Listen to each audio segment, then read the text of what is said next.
I'm gonna drill out these holes.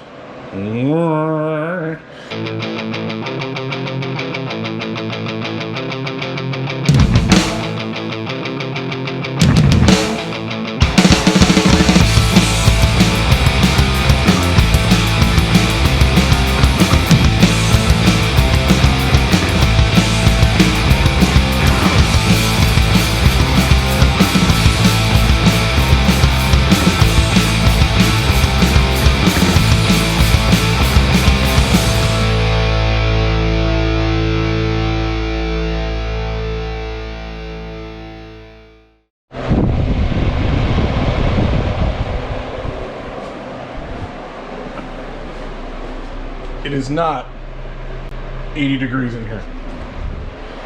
Hey everybody, I'm not sure where this video starts because I haven't finished editing the last one, but as you may recall, I am attempting to mount up these incredible carbon fiber T-tops made by my friend Jay. So when I originally had plans to put T-tops back on this car, I was going to do Lexan, and I was going to attach them with some exposed fasteners, and then Jay came to the rescue and saved me from myself and made these. I mean, I cannot get over how cool these T-tops are, but there's no way, absolutely no way, I'm gonna drill holes in these. So I had to come up with a new way to mount it. So here's the plan. I got some of this 1/2 inch by 1/2 inch aluminum. It's super soft, so I can actually bend this stuff. So I can just take it, put in here, and crank on it, and it bends really, really, really easily.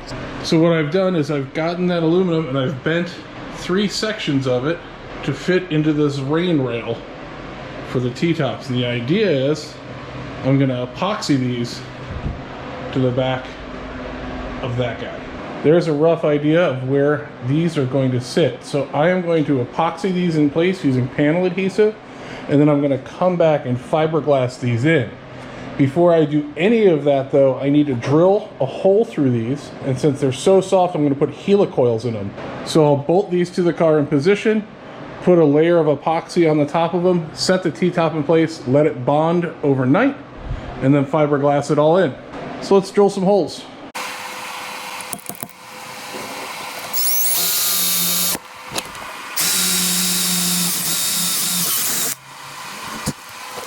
So I got the initial holes drilled. You can see on this one, I actually got it pinned with a couple nails so that I know everything lines up. I'm going to drill out these holes. I'm going to drill out these holes to the correct size for the helicoil.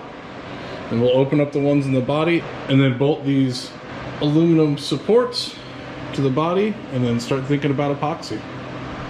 We're drilled out, which means we're ready to tap these and put a helicoil in. Well, it's not perfect, but it's fine. And this actually be my first time doing a helicoil, so let's see how this goes.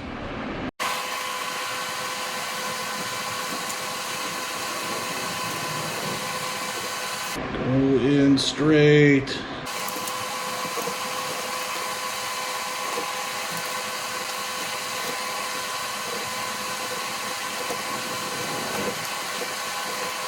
See, my wrench is loose, which is annoying, but it doesn't fit in any of the other holes, so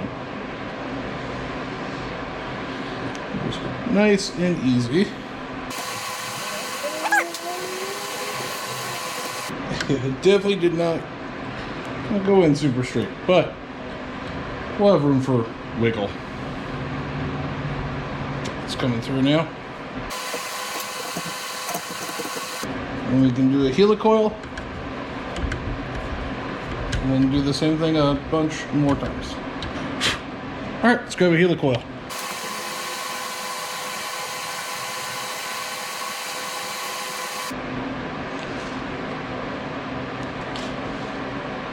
I'm gonna get some Loctite. We weren't gonna use that one anyway.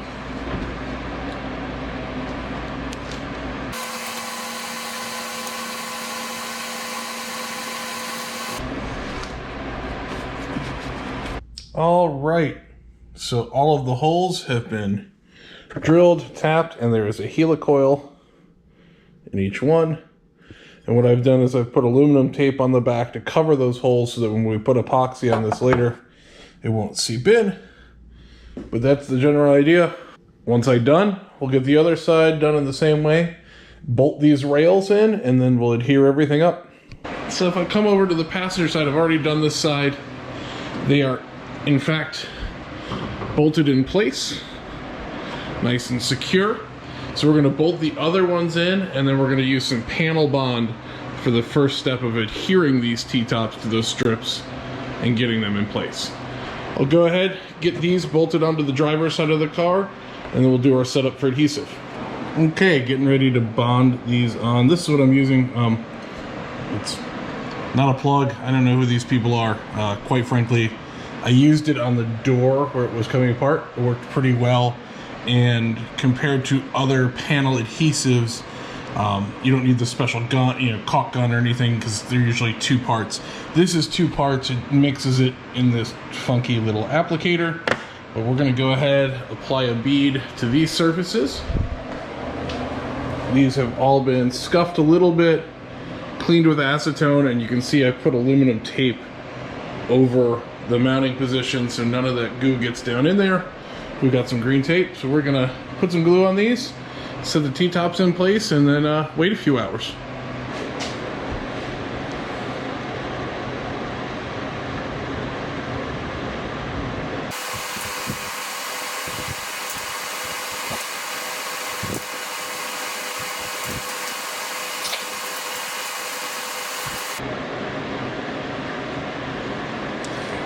I kind of forgot how much this stuff stinks.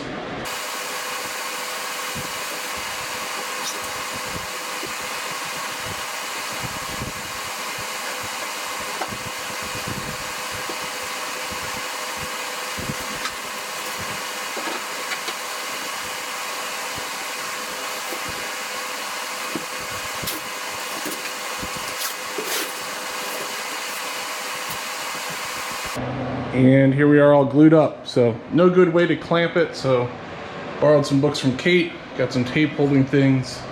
If you look under here, it's all pretty good. Tight seam. So we'll check back in, it says 3 hours. I may let it go overnight, but we'll see. That's the first step in getting these bonded and closer to being on the car for good.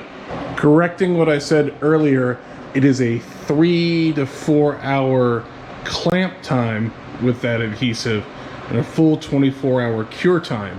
So here we are 24 hours later, and if I come and tap underneath,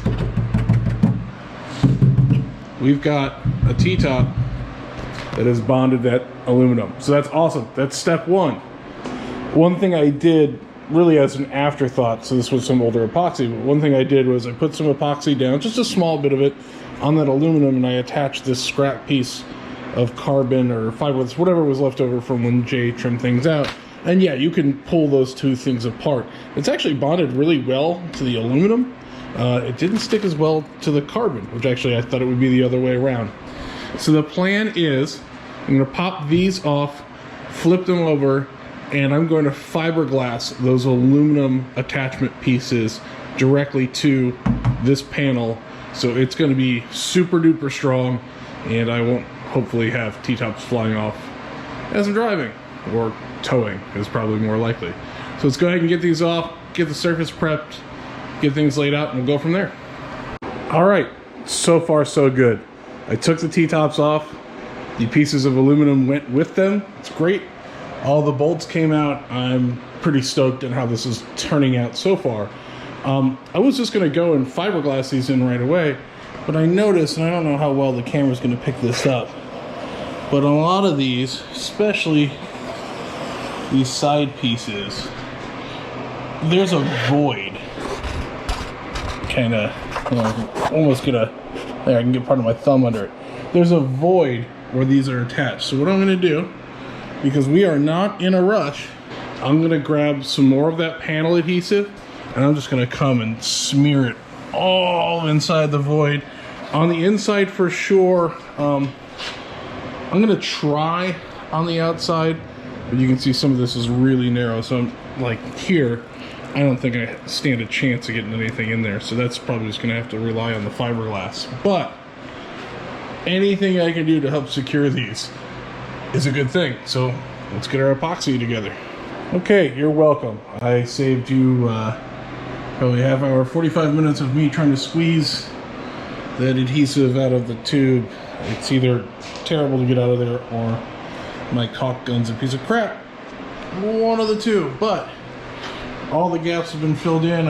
I smoothed it out with the tool. We're gonna let this cure for another 24, and then we're gonna come up with a plan for how we can cover some of this and lock it in with fiberglass. So by the time this starts up again, it'll be another day. And almost 24 hours later, we are back. So that epoxy has all been applied underneath, smooth. I did do it on both sides. I'm really happy with how strong that all feels, but we're going to do belts and suspenders here. So what I've done is I've roughed up the surface in between these tape marks. The tape marks are where my holes to attach everything are, and I've cut some fiberglass, and we're going to make a gross sticky mess. We're going to try to lock these guys in here even harder. So I'm not going to even attempt to run a camera while messing with fiberglass, so hopefully you'll just see the finished result here shortly. Alright, here we are with an after on one of the T-tops. The thing's glassed in. I still need to do some cleanup. There are air bubbles, and I hate working with fiberglass. It sucks. It doesn't want to do 90-degree corners, all that kind of stuff, which is why the second one looks like this. So it's been glassed up, and I have these tongue depressors with packing tape on the backside so it won't stick to the fiberglass, and all I'm really trying to do is flatten out any air bubbles and give myself just a better surface. Now there's going to be weather stripping or some sort of rubber padding that I'm going to put under this just to stop with the rattles and squeaks, because you know that's important in something like this. You don't want to have rattles, but it's also so I have a more consistent surface. This is going to sit for a while. I'll do some trimming in a bit once the fiberglass hardens up a little bit. It'll go overnight, and we'll be ready to mount these suckers up. Fiberglass is done. It's in, it's pretty decent. It should work well. And then I've just got some weather stripping here that's going to go on to this. But a couple things worth mentioning that I've been talking about with Jay and some other folks, which will lead to that science experiment that's happening over there. But obviously a concern is that the aluminum is going to expand and contract at different rates than the carbon fiber. Worst case, we think it might break the panel bond, but shouldn't harm the panel.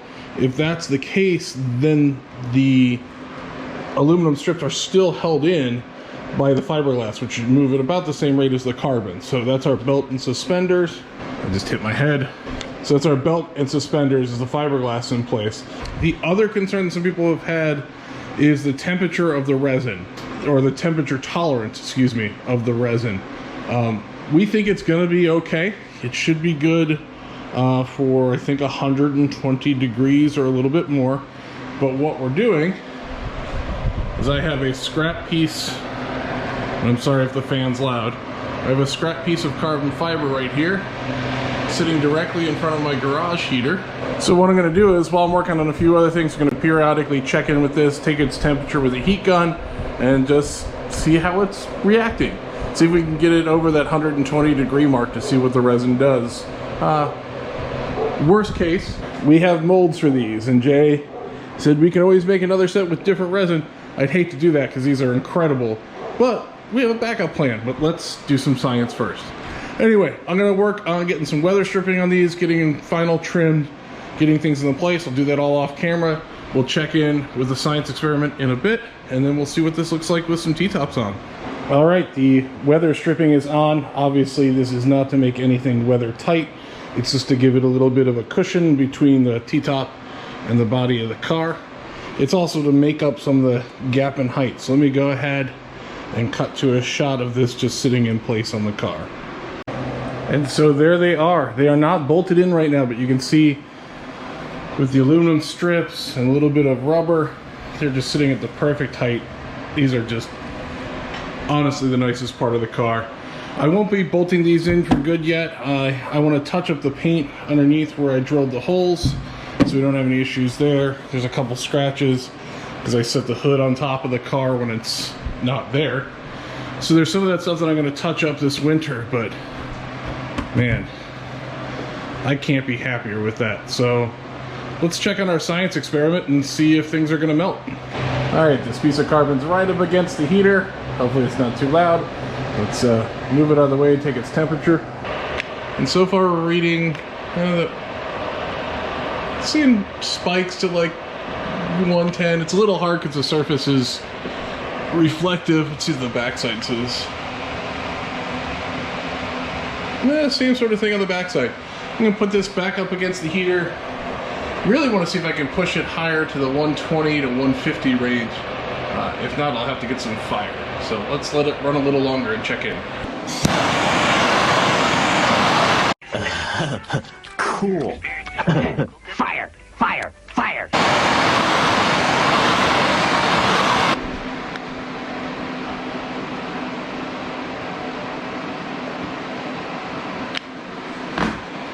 So 300 degrees, and I can dent it a little, but it's soft, but kind of springs back. And yeah, I mean it's obviously looking like its limit, but I'd say it's pretty good. Before I close out this video, I figured I'd give an update on a project I've been doing kind of concurrently with the T-tops, and that's been these little muffler inserts. So those are these guys. This is a stainless perforated sheet that I bent into cones. I then packed it with some Burns muffler packing, and then I safety wired a cap on, and each of the caps have a little safety wire handle on them. So these will, if needed, be inserted into the exhaust of the car. There will be a screw or a pin that will secure them, and then when it's time to remove them, I can hook onto them and pull them out. I'm hoping to never have to use these, but it's better than losing a run or losing all of your runs for what it's worth. So these are going to be a toolbox item that hopefully never has to get installed during a race, but we'll see. So this is the conclusion of the T-tops. They're not bolted in yet.